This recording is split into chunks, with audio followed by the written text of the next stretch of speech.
And so anyway,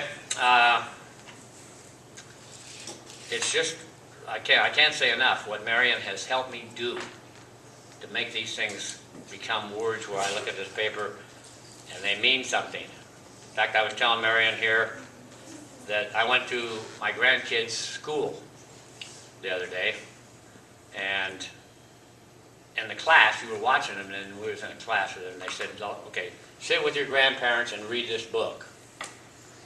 Now, years back, I would have panicked and made up some excuse for why I couldn't.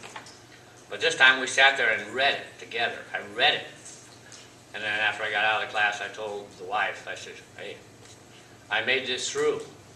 I didn't miss any words. You know?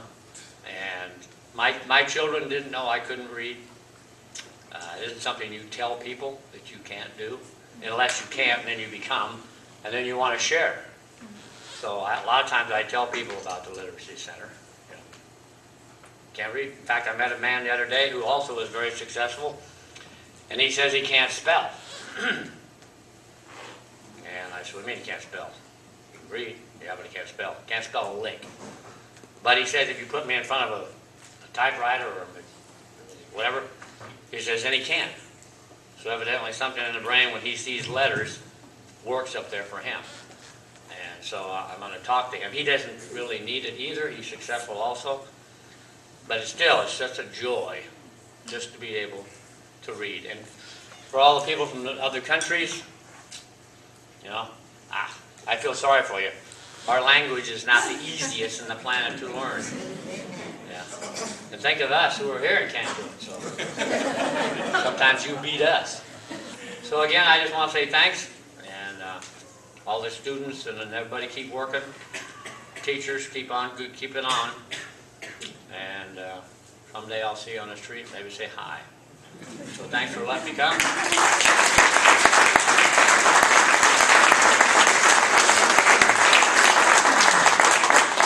Dan's a living testament to perseverance, and we really appreciate that. And thanks to his tutor, Marion. Sorry, that's just wonderful work that you've done. I hear from him when he comes in how much he likes to read novels now, so I know you're doing good work. Thank you. Well, I'd also like to ask you for just a little bit more patience, because I have a treat for you. I'd like to ask Khamissa Abdalla to come up and share a few words with you. Khamissa is one of quite a few refugees from the civil war in Sudan that claimed so many lives. And today, South Sudan is an independent country, but struggles go on in that region. Khamissa, however, has taken full advantage of the opportunities that were opened up to her when she and her family were resettled in Lincoln. And even today, I understand, is a hallmark in the life of her family. So, Khamissa, would you please come forward and share a few words about your story?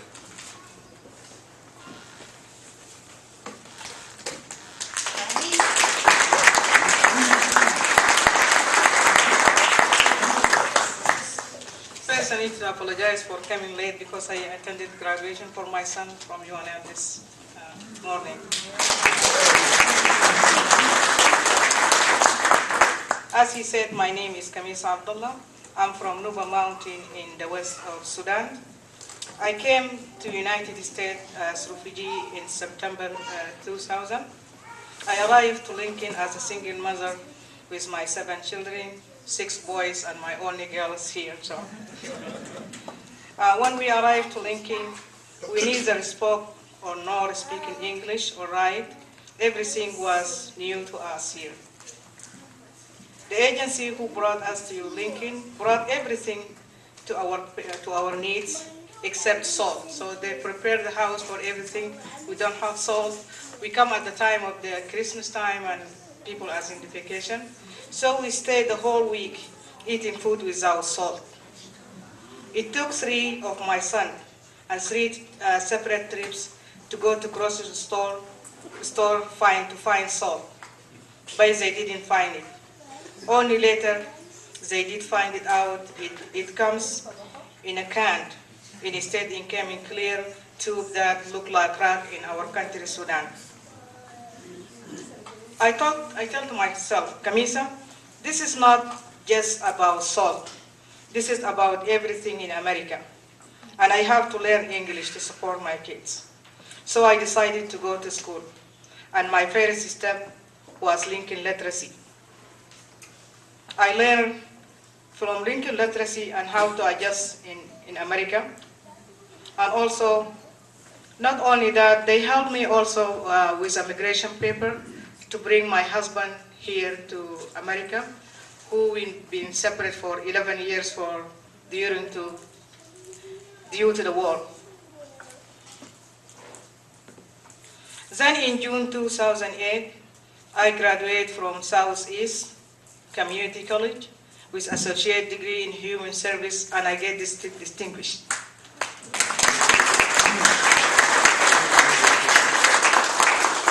Right now I'm going to College of St. Mary in Omaha, and I have 1 semester left to graduate with bachelor's degree in psychology and human service.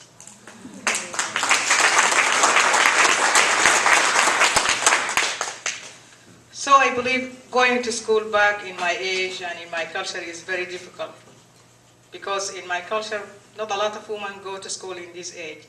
But I really appreciate by going to school, because this helped me to give a big challenge for my kids to go to school. So all of them now going to school, and 3 of them already graduated last year. And my daughter is the last one who graduated with Wesleyan. She's graduated with bachelor's degree in biopsychology. And today I have 1 graduate from UNL with engineering. And I have 2 of them is here, they will graduate next year from UNL. And my last young son, he is in UNL this year. So I'm really proud because they are going to school. And I really appreciate Lincoln literacy, because it is not just about learning English. It helps us how to live also in Lincoln, and how to adjust, and how to learn American culture. Because if you didn't know the culture for the people, it would be very difficult for you to live with them. So I really blessing God and thank them for helping refugees to be successful and learn. Thank you so much.